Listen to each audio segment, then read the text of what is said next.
You listening to RockSlamRadio.com. From all studios to the world, we bring you the finest in quality entertainment. So grab a groupie, throw some horns, and settle in for another fine show from RockSlamRadio.com. Welcome.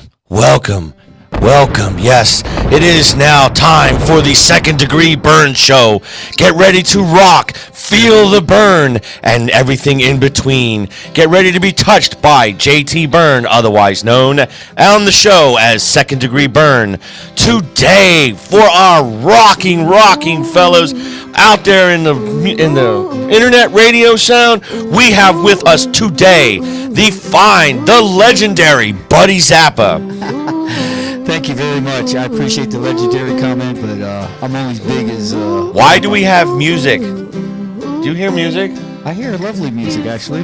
Sounds pretty good. We have music. Thank you. Because I was getting into the groove of that, man. Yeah. I was ready to throw down and start getting yes. the mosh pit. We're rocking with Sinead O'Connor. I hate to come out of a concert and say, hey, did you get the black guy? I always had a Sinead O'Connor concert. I didn't know what to do. Yeah, wow. So what's happening, man? Yeah, it is the first installment of what I'm sure to be a show that will eventually raise the bar at rockslamradio.com, Second Degree Burn. And I'm already starting on trying to get groups onto the show. Hopefully, I'm actually right now in negotiation with Kansas. The band Kansas? No, the state. Thought maybe you wanted a new highway or something. Can we get a straight line highway straight to Florida from Kansas? Come on. Yeah, well, oh my God. Really cool. I mean, is Carrie Livgren still in the band? You know, I saw the pictures of the people in the band, but I'm not sure. I would have to recheck. But that's one of the names I'm working on. I'm working on a few other things. Like and I what said. about Steve Walsh? Is he still in the band? I believe so. Come on, he's the voice of Kansas. Exactly. I mean, when they do a concert, it's not Steve Walsh anymore. Who's doing the vocals anymore? Who? I guess we'll find out if we get them on the air. Right on. I mean, We'll apparently have on to the tune in. 19th of January, they're going to be at, I believe it's the Mahaffey Center, or the Ruth Eckerd Hall. Ruth Eckerd Hall, right. Yeah, they're going to be at Ruth Eckerd Hall on the 19th That's of January. interesting. So apparently we have a phone call. Let me see what we can do with. Far Hey, out. Nolan. Dinner bell. Well, we lost the phone call, but that's okay. 2 buns and a fork, please. Right here. Come on. So anyway, I'm sorry. I'm getting on the tail end of a cold, so you're going to have to forgive me on this one. Okay. You have your own show on Rockslam Radio. Yes, I do. Yes, you do. Buddy Zappa TV. BZTV It's on Thursdays at 10 o'clock. at night. Yeah, I show videos only on my show. Right.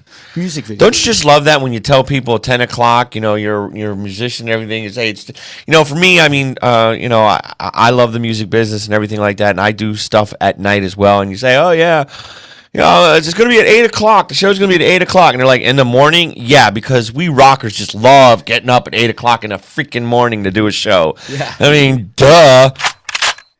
There. Yeah. First thing in the morning, turn my Marshall up to 11. Right, Start exactly. But really quickly, I do want to say that now, part of the Talkwad Radio Network, Second Degree Burn, is proud to be part of the Talkwad Radio Network. Please feel free to check out other shows on the network by going to www.talkwadradio.com, including my friend here, BZTV, every Thursday night at 10 p.m. on rockslamradio.com. Anyway, now that we've gotten that promotion out of the way, there's this other guy, you know, who has a show on a different network, and he's asked me to help promote the show on this network. And his name is The Almighty One. And he has a show on ComedySlamRadio.com. Right. Wow. Yeah, The Almighty One. He has a show on ComedySlamRadio.com. He talks to comedians and makes fun of the news and that sort of thing. It's a pretty funny show. I watch it from time to time, you know. Haven't been on it yet. He doesn't let me on, so I don't know. Maybe because he thinks I do drugs. Everybody thinks I do drugs, but that's beside It's the long hair thing. It's a cliche or whatever, yeah. Yeah. I always get asked, do I have cigarettes? Do I have a light? Do I do drugs? You have any paper? You know? That's what I'd be asking you. So, I'd be asking you, do you got anything to throw in them papers? yeah. Yeah. Like, what do I look like? A pharmacist? I'm a radio show announcer, Jim, not a pharmacist. Right on. So you have you play music? Yes. What kind of Unsigned indie artist in the rock, metal, grunge, punk, hardcore, death metal. I kind of keep it wide open in that way. I got Blues, jazz. No, I don't go that far. No, you just started labeling things. I'm like, started a little blues, bit jazz, narrow marijuana rock, Southern style rock. Am I missing anything? Yeah. If I like it, I'll play it, actually. But, if I hear a good country song and it really is moving, yeah, I would probably play it. Not that that's my genre or I'm into that, but I mostly concentrate on hard rock, metal, as my genres, showing videos only during my segment anyway. Awesome. Yeah. Anyway, we were having a conversation before the show. Those of us who have lived long enough to probably have seen one or more of these bands, Aerosmith and the Rolling Stones are both on tour at the same time. Wow. It seems they like to do that together for some reason. I'm beginning to wonder if one of them is trying to figure out who can die on stage first. Yeah, it's like a competition sort of thing. Yeah, I mean, because I don't usually recommend plastic surgery for somebody. But the lead singers of both those groups, I would recommend it. Yeah. Some Botox right around the cheekbone. Yeah, that Botox, tighten this up a little bit, Let me get a nose lift. Forget about it, Drill this hole out for me. Hey, I know. Or are you talking about the Rolling Stones? Oh, right. Give me some Botox, man. Yeah. Well, the Stones have been around since 1962. 62, and the Aerosmith camp didn't come to form, and the first around 1970, 71. So not very long after that, and right? They've both been running kind of neck and neck all this time. Well, they both disappeared in the 70s, right after the disco craze, and I don't think they started up again until like the mid 80s when Aerosmith started doing the music videos with "Walk This Way" with Run DMC, if we all remember that one. Yeah. Kind of gave them a comeback there. Yeah. And then they came out, and of course, then the Rolling Stones followed suit with their stuff like "Start Me Up" and that sort of thing back in when music videos started coming out. So so they've both been doing it for a very, very long time. Yeah. Now, have you been doing this for a very long, long time? I kind of have. I started out as a little kid, a little. You were little? I was once little. I was once little too. But about 7 years old, it was the first time I got a guitar put in my hand, and I've been at it ever since. I started screaming even earlier than that. I had that separation anxiety thing going, as a child, and I got shipped off to a foster home and stuff. Well, don't be looking for any group hugs here. It's not happening. But I've been screaming like that ever since I was a child, and I kind of just carried that on into my teen years and started taking off playing guitar and singing, bands like Aerosmith, of course, Ted Nugent. Then I graduated to Ozzy and the Black Sabbath thing, and started getting heavier. And then by the time the '80s hit, I was doing Dio, Maiden, Priest, Queensryche, and stuff like that. I got a 3.5 octave range. Awesome. That's kind of high, yeah. Right. I got a baritone range. It's about as far as I'm going, You got a voice for radio. Well, that's what I have been told. It's a funny thing. For years and years and years, I remember back when I was, it's about the same age you picked up a guitar. Mm-hmm. When I was 7, around 78 or 79-ish. No, it was earlier than that. Let's see. So I was born in 69. So about 77, 78, when I started listening to Dick Clark's Rockin' Countdown and Don Cornelius, Soul Train, and that sort of thing. I was really interested in music, and I got into, and this is really going to date me, but the guy who, Wolfman Jack, right on. Casey Kasem, and all those things, and even Rick Dees. Did you know that Rick Dees, before he started doing top 40s, was actually the creator to the old music? He did something called Disco Duck. The Disco Duck song? Yeah, the Disco Duck. He was like, disco. Wow. Then, he did that song. Wow. And he was a disc jockey for WCAU FM radio outside of Philadelphia. And I used to listen to him. He used to do the morning show. He used to call himself the Motor Mouth, and he would talk really fast. I used to wake up to him. Wow, I did not know that. Yeah, yeah. And then he started doing the top 40, I guess, after WCAU went country or something. But this was after I had left and moved up to upstate New York and then actually got into the military. And I was talking to somebody about radio. I joined the military and became a cook. Go figure. And I really wish I'd stuck to my guns and actually gotten into journalism and learned all about that stuff because, but back then I just wanted to get out of boot camp, into my job, and back home to my then girlfriend. Right. Before she left me. So, it neither is nor here nor there. And it was funny because, I've always wanted to be a radio announcer. And growing up through the years, even when I was working at Burger King, and I had the job at the drive-through window, even with these old style speakers, like, people would come up to the window and they would tell the manager how clear my voice was. I would get that all the time. Wow. Yeah, you definitely have a good voice for radio. Yeah, well, I appreciate that. Thank you very much. So you were influenced by Casey Kasem? Many of my influences were of that Casey Kasem, the whole thing that he, I found out he did Scooby Doo and stuff like that. And, what? Wait a second. Hold the bus. He did Scooby Doo? The voice of Scooby Doo? Not the voice of Scooby Doo, but one of the characters. I believe he did Shaggy. You sure it wasn't Veronica? No, I believe. He also did the one of the old Super Friends. He did Batman and Robin. He did Robin. Wow. Yeah, a lot of people don't know that. Well, he's got a good voice. You know what I mean? Give me your best Casey Kasem. My voice is a little scratchy right now. I can't be doing any Casey Kasem. I mean, I might be able to pull off a little Wolfman Jack. Right on. Yo, what's happening out there, boys and girls out there in TV radio land? This is Wolfman Jack. I might be able to do that, but that's pretty good. So, I've always taken an interest in being a disc jockey and wanting to get into music. And, I wasted a lot of my years doing stuff, but because of this station now, I'm actually being able to fulfill a dream. I'm hoping that by next year, I'm going to take that up into a new level. Right on. And running off. But that's good. You got goals and dreams, man. That's good. Yeah. So I'm doing what I love, and I've just changed my major in college, and I'm going to be taking mass communications now as soon as I take the stupid test for it, which I got to get off my dead ass to do that. Does it cost money? Well, I mean, I'm going through financial aid, so it's funny because I promote. I go to the college. I promote my show all the time. I try to tell people about it wherever I go. I promote my show.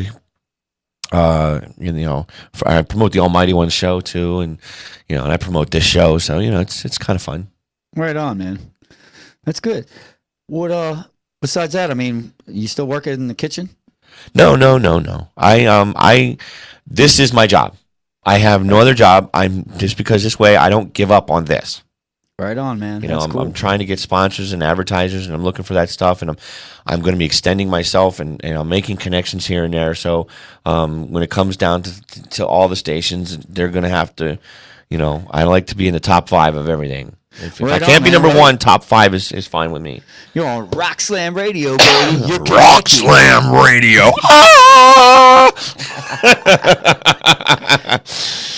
Don't do that again.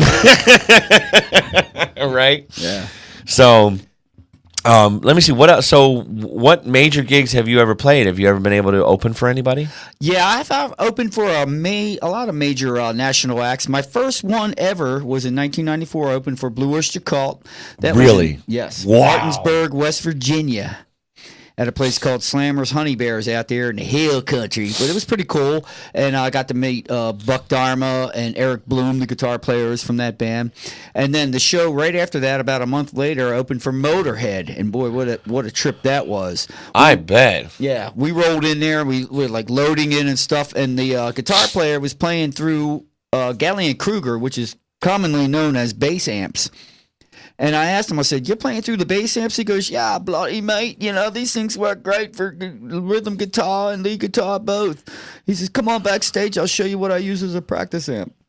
So I go back there, and he hands me his guitar. He goes, "Yeah, give it a try, mate." And I'm sitting there whittling away. Next thing you know, the door flies open, and there's Lemmy. "Hello, mate. How you doing?" Gives me a big old shake and all that. And right after the show, they had the boogie, right? So Lemmy, we went back there, and I was talking to him a little bit, and Lemmy was like, "Hey, how about anything you want?" And of course, they had all this, deli trays, beers, wine, everything, juice, water. So they left and got on the bus and took off to their next show, and I went and got all our guys in our party, and we had a party in Motorhead's dressing room on their fucking shit.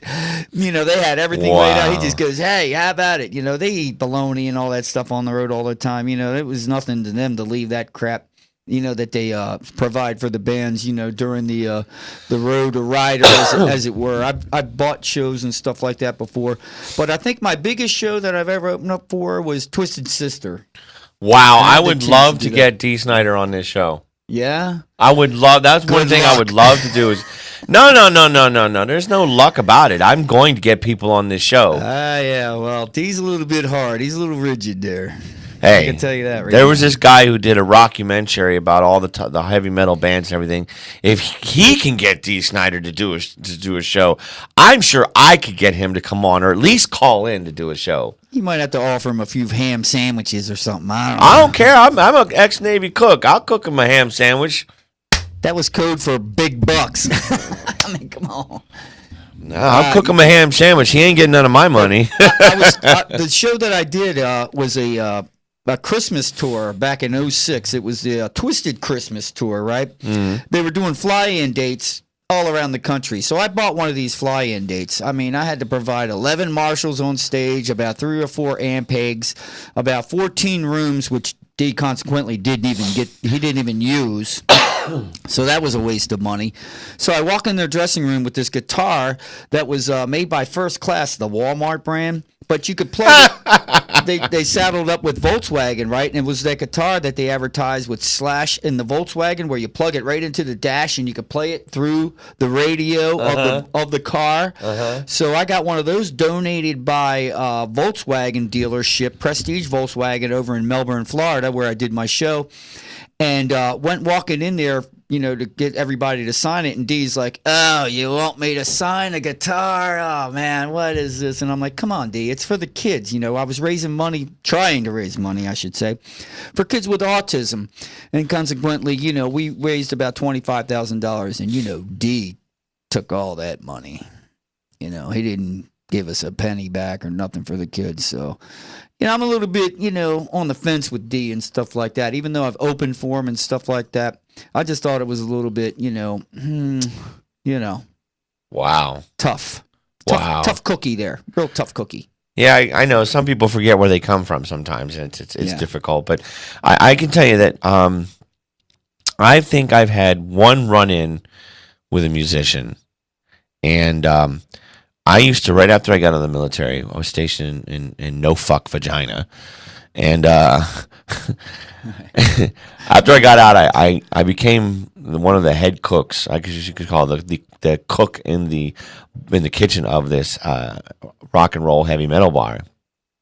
And it was called On Stage, which is in Norfolk, Virginia, which is on what's it, Little Creek Road, I think, if I'm not mistaken. And it was funny because I used to hang out at a bar called Skipper's, which is right around the corner. I found that place was on Ocean View, which is where they say you don't want to walk because it's a bad area. But I'm like, I was never threatened by it, so whatever.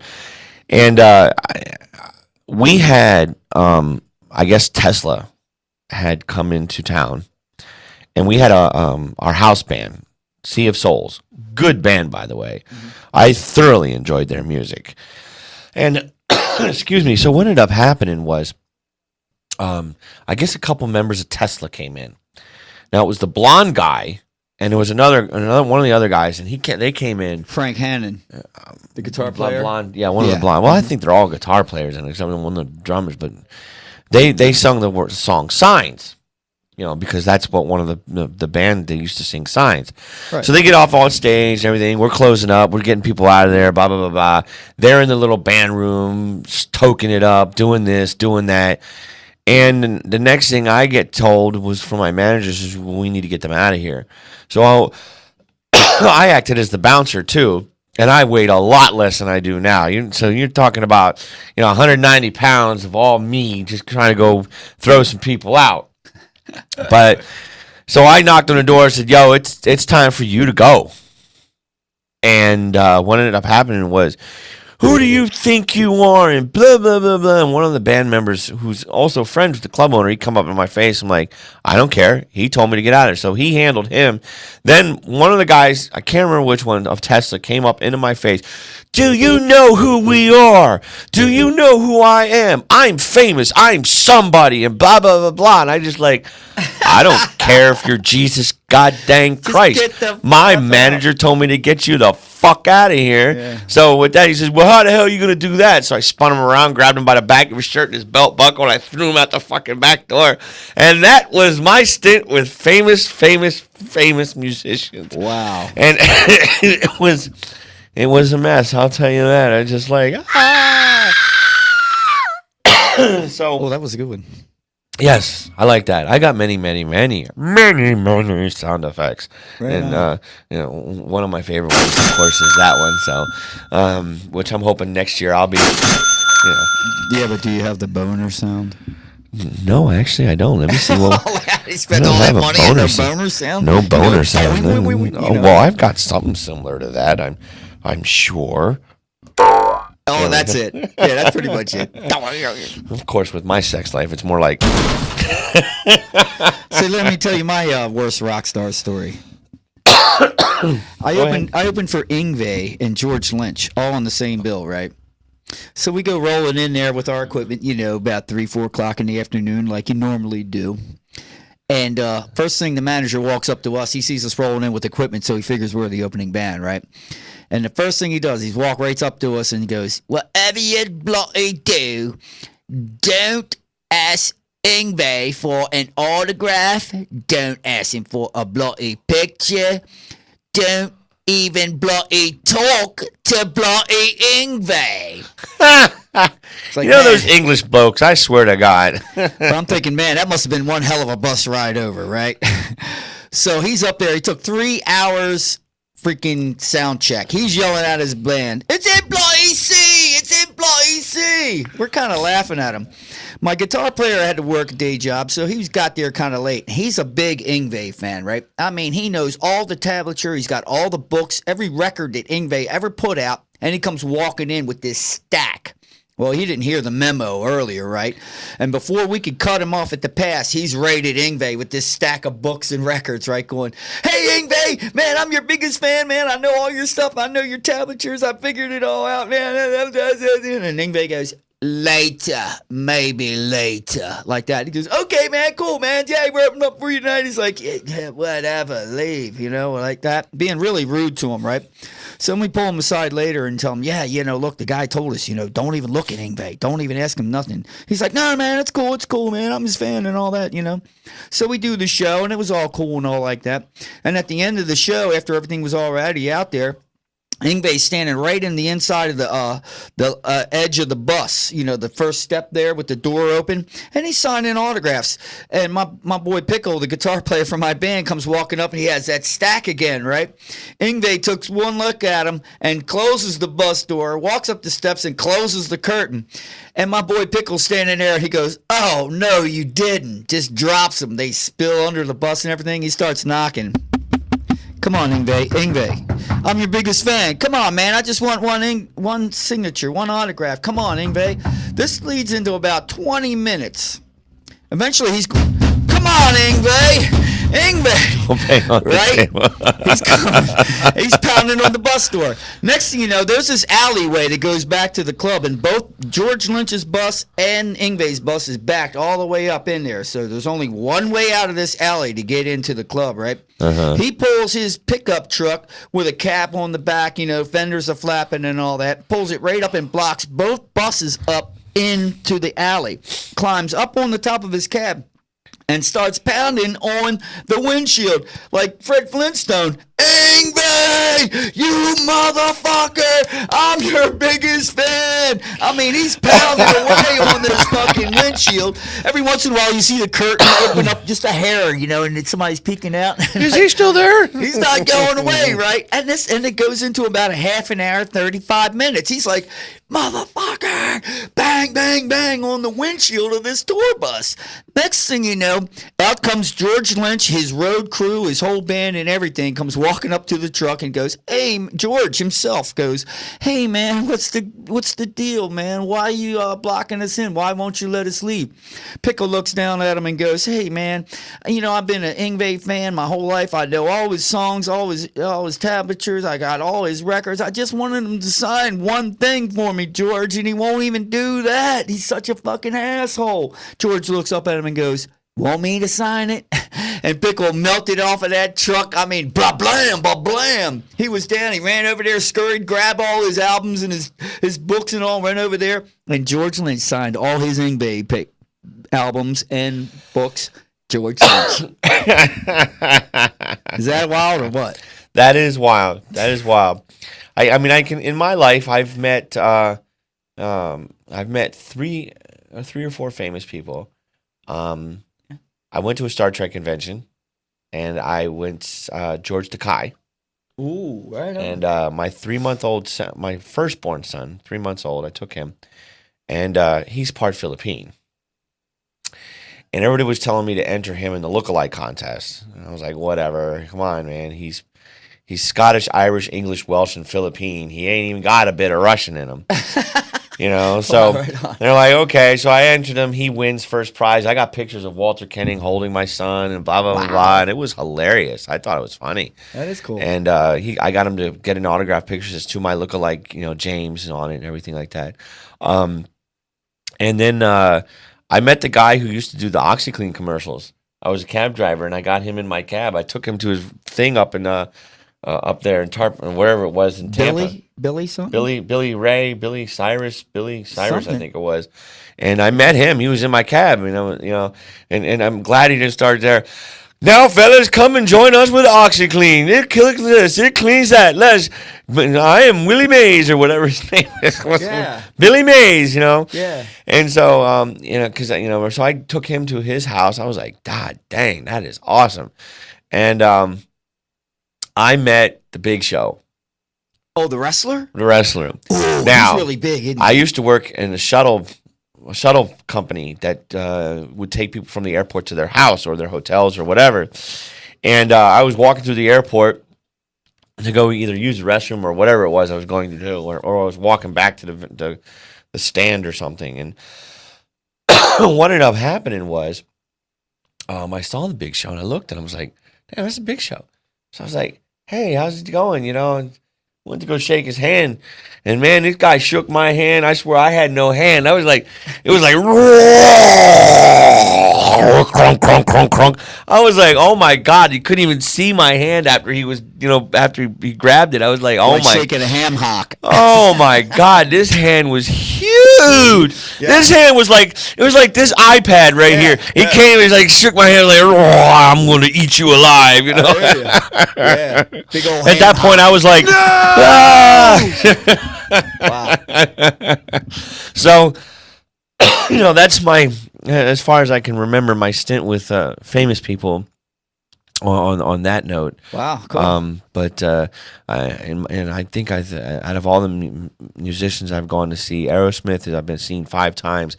The Scorpions I've seen 6. Ooh, wow. Yes, I have seen. Scorpions are a good show. Now, I first saw the Scorpions at the first Monsters of Rock in Buffalo, New York. When they had Van Halen, Van Hagar, Dokken, Metallica, Scorpions, and Kingdom Come, which I could not stand that band. I still can't stand that band.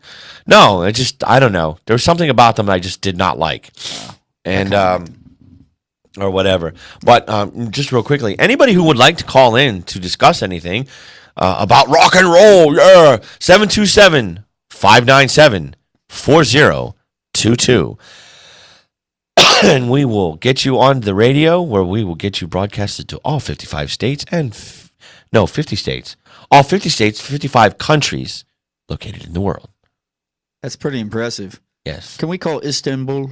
I'd like to call Istanbul. Hey, how come you don't eat no meat? No, how come you call me all the time wanting money? Come on. Jeez.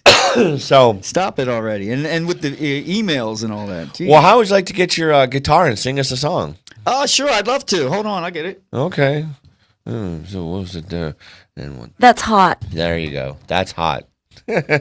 Anyway, ladies and gentlemen, I just wanted to let you know that this is a new show from 7 to 8 o'clock at night, the Second Degree Burn Show. We will be broadcasting, I think, about 2 more times the rest of this month. I'm working on promos. I'm looking for, co-host or whatever. Get a female co-host in here. That'd be fun. We'll rock out with our cocks out, except hopefully she won't have one. Or she might have one, but it'll be Unless in her. you want one of them. Yeah, it'll be in her, All right. How about you? Want another microphone or Oh, no, you're good. all right, I'm good. Okay. Hold on a second. This is Buddy Zappa, who's going to Hold sing on. us. What are you going to sing us first? First, I'm going to tune this sucker. I was in a weird, strange tuning earlier, so I didn't have a chance to tune. Try and play some Prince. I don't know any Prince. You don't know any Prince? Oh man, I have to say, even as a rocker, I like him because he can play 28 instruments. So, here, maybe I can back you up with some drums here. I know I got a cymbal in here or something. What do you want to hear? You want to hear some who? Huh? Want to hear some who? Sure, why not? Mama's got a squeeze box she wears on her chest, and when daddy comes home he never gets no rest. She's playing all night and the music's alright. Mama's got a squeeze box and he never sleeps at night. Well, the kids can't eat and the dog can't sleep. No escape from the music in the whole damn street. She's playing all night and the music's alright. Mama's got a squeeze box and it never sleeps at night. How's it go? It goes in and out and in and out and in and out and in and out. She's playing all night and the music's alright. Mama's got a squeeze box and it never sleeps at night. All night, all night. Yay! And that was Who. the Who. Awesome. You Was hear that a nothing. clap? Yeah. There we go. Yeah, with the rainy sound. Come on. I want to hear headsets. You got to you should put your headsets on. Oh, I can still hear pretty good. Oh, you can hear this? Yeah, Oh, okay, yeah, because I was doing that during the song. I could hear it. Yeah, that's pretty cool. So if you want, let's play a little game called Stump the Buddy. Stomp the Buddy. Yeah, like Okay. name me a band. Then I buy you a beer. If not, you buy me one. I know the sound of that laugh. That's a I don't have no money laugh. Wife took it all in the divorce. Or if she didn't, she will. That's all right. I'm just kidding. All right. Well, name a band you might want to Let's hear. see, a band and And you I mentioned might Tesla want- earlier. How about Tesla? Yeah, no, sure, why not? Let's do Tesla.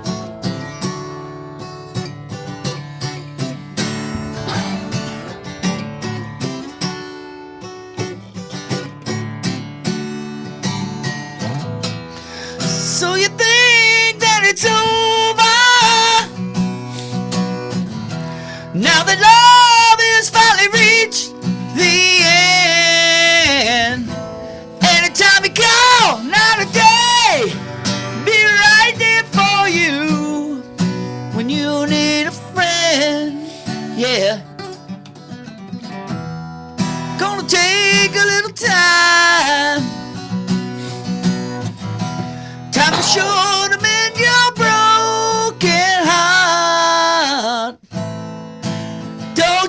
we've been worried, pretty darling. I know you'll find love again.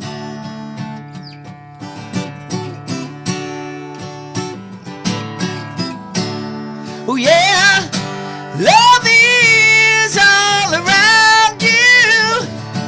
Yeah, love is knocking outside the door, waiting for you. Is this love made just for two? Keep it open, heart, and we'll find love again. I know love is all around you. Yeah, love is knocking outside the door, waiting for you. Is this love made just for two? Well, keep it open, heart, and we'll find love again. I know. Awesome. Let's see. Blue Oyster Cult. Yes, I'm burning for you. Which would go right along with this show. I'm burning for you. I'm burning for you. That's all I know, the chorus line. Sorry. I know another Blue Oyster Cult song, though. Yeah, it was really interesting opening for them cats because they played all their hits, and it's pretty badass. Awesome. And, those guitar players, they're just the fucking phenomenal, man. I'm in love with them ever since they come out with, on your feet or on your knees. Yeah. All the amazing So Blue Oyster Cult. what was your favorite, I guess you could say, group to play growing up? My favorite group to play. I went through phases. Like, I said, earlier on it was Sabbath. Uh-huh. It was like, all right now. Oh, listen. And then of course, it was Kiss, and and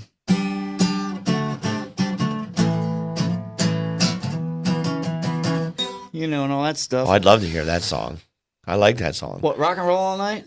Whatever it was you were just playing. That was Rock and Roll All Night. Yeah, then yes, that one. Oh, you want to hear that? I'd like to. I actually do like that song. I remember how I came to hear that song. You show us everything you... My best Gene Simmons. You show us everything you got. You keep on dancing and the room gets hot. You drive us wild, we'll drive you crazy. You say you wanna go for a spin. Your body's just begun, but let me in. You drive us wild, we'll drive you crazy. You keep on shouting, you keep on shouting. What's up? I need a beer. Come on, I needed to add that one in there. I wanted to add the secondary vocals, Oh, right on. Let me see. What about Eagles? Oh, okay. What kind of love have you got? Well, you should be home, but you're not. No room full of noise and dangerous boys. Still make you thirsty and high. I heard about you and that man. There's just one thing I don't understand. They say he's a liar and he put out your fire. How come you still got his gun in your hand? Victim of love, I see a broken heart.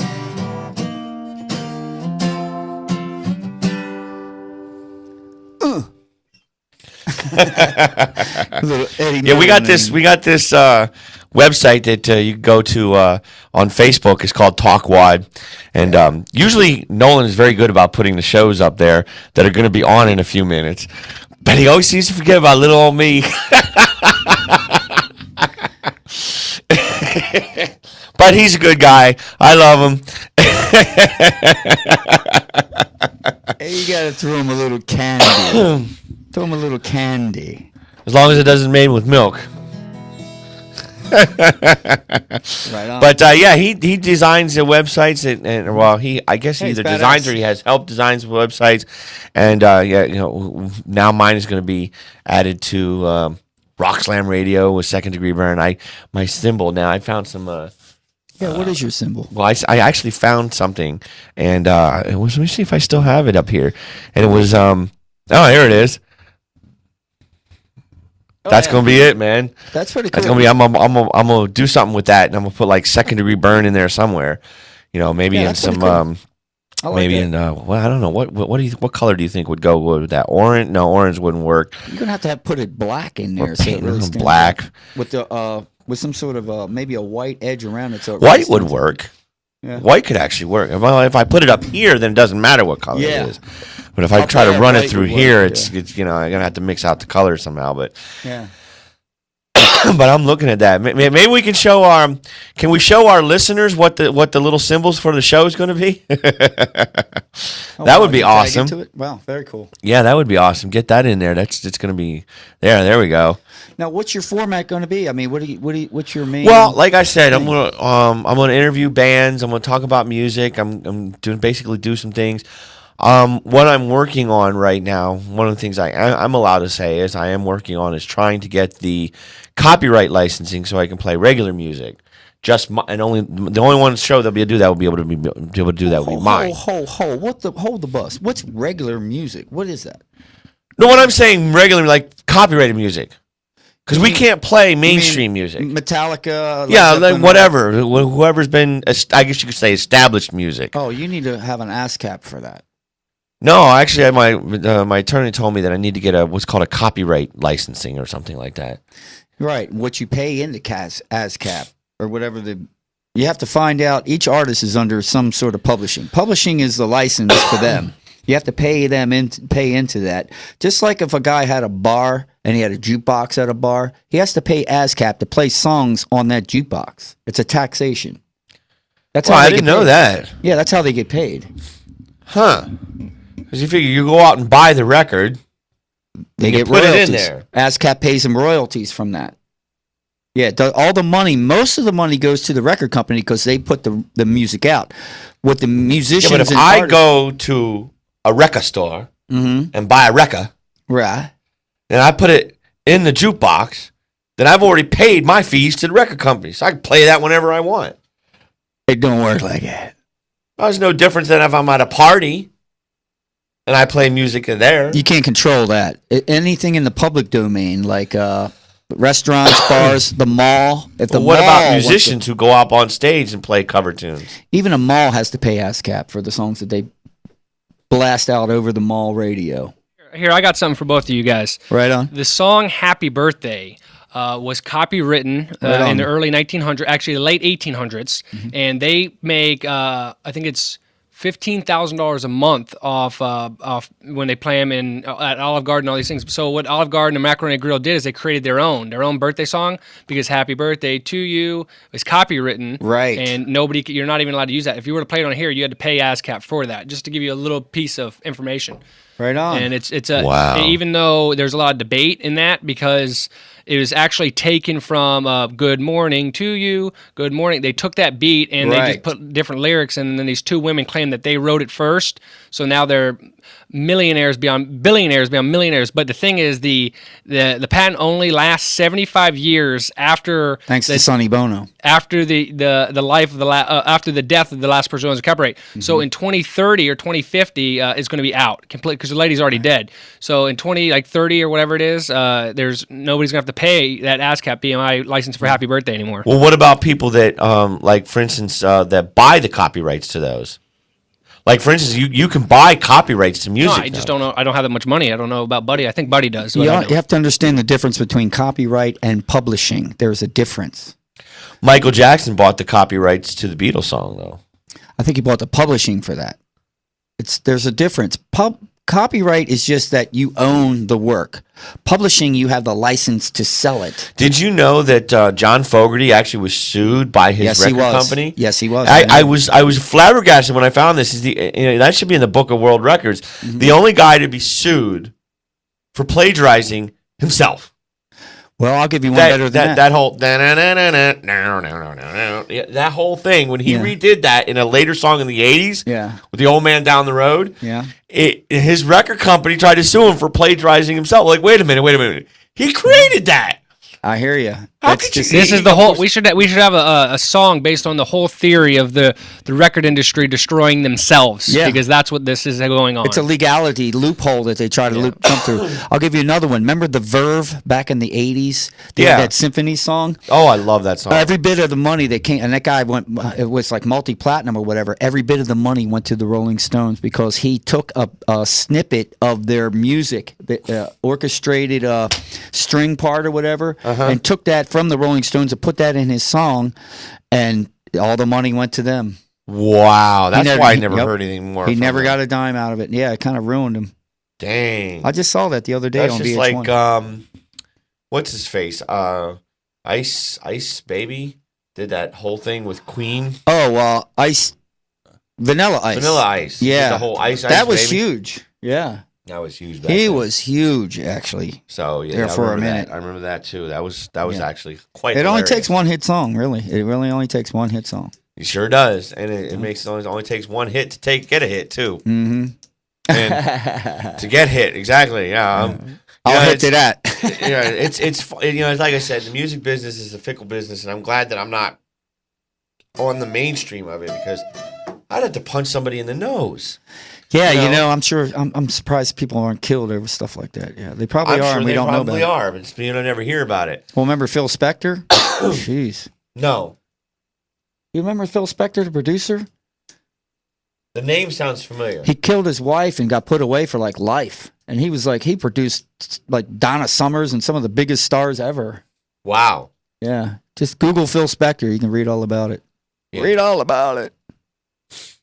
So anyway, it was. Let me see. What else can we play here? I'd love to hear some. Let's try to. How about let's try to stump. Stones? Let me try to stump you and see if you know. See if you can name the song. Ready? Okay.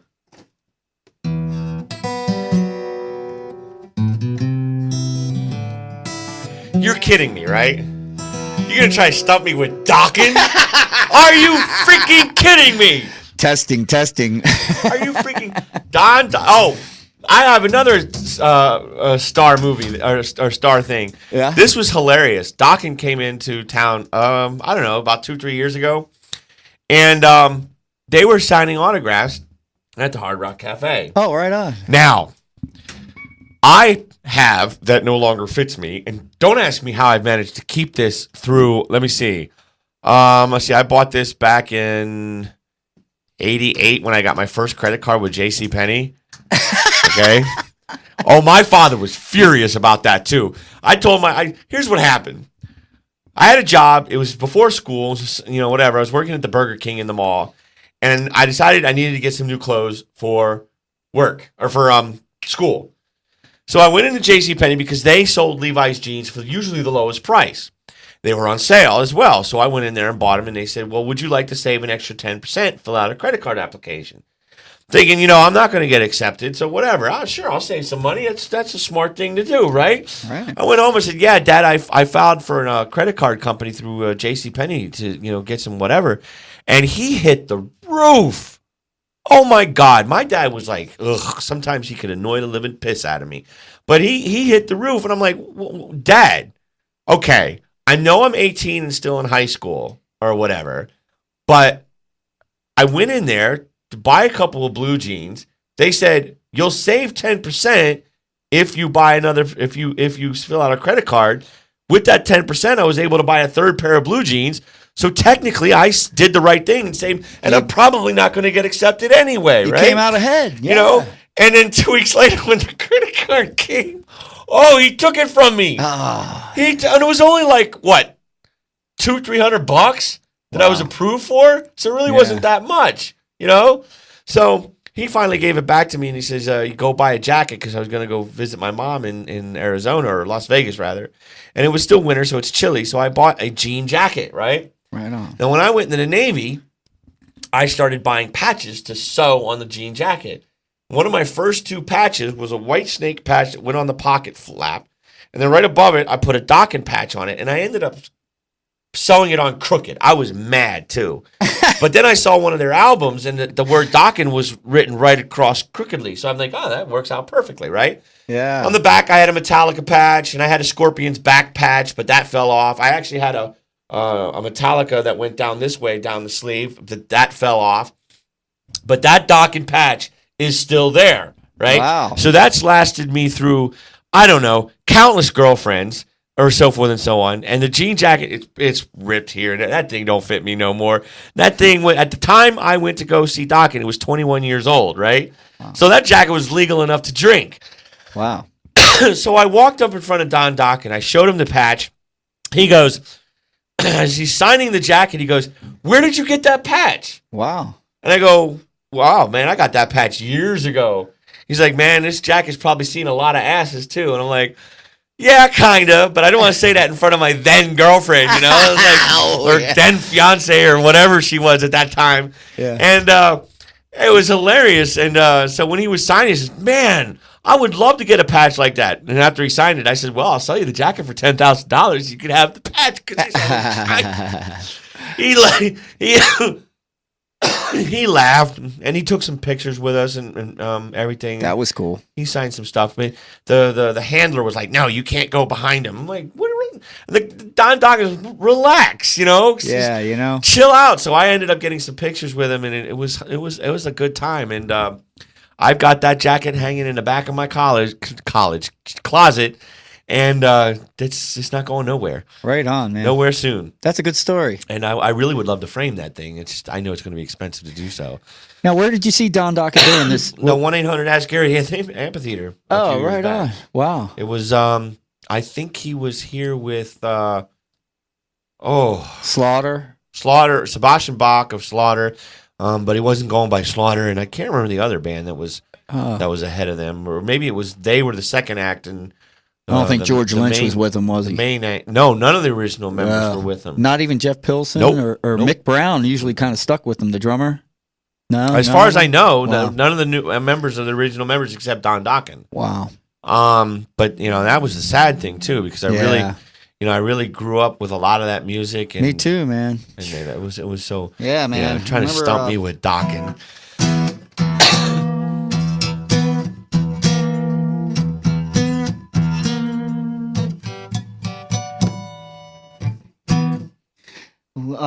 Total confusion, one final sin, someone's religion and greed. When Heaven Comes Down. Yeah, Heaven Comes Down. Off the Alone Again album, I think yeah. my first song from Dokken that I remember was the whole Nightmare on Elm Street thing. Right on. And that was great. Yeah, I miss those days. Yeah. Yeah. But anyway, we're winding down to about the last few minutes of the show. I just want to let everybody know to make sure that you stick to rockslamradio.com to watch me every Wednesday night at 7 to 8 o'clock. We got the BZ TV show from 10 p.m. to 11 p.m. 10 to 11 on Thursday nights on rockslamradio.com as well. Second Degree Burn is now a new part of the Talkwad Network. Please feel free to check out other shows on the network by going to www.talkwad.com. And like I said, every Monday night, listen to my friend, the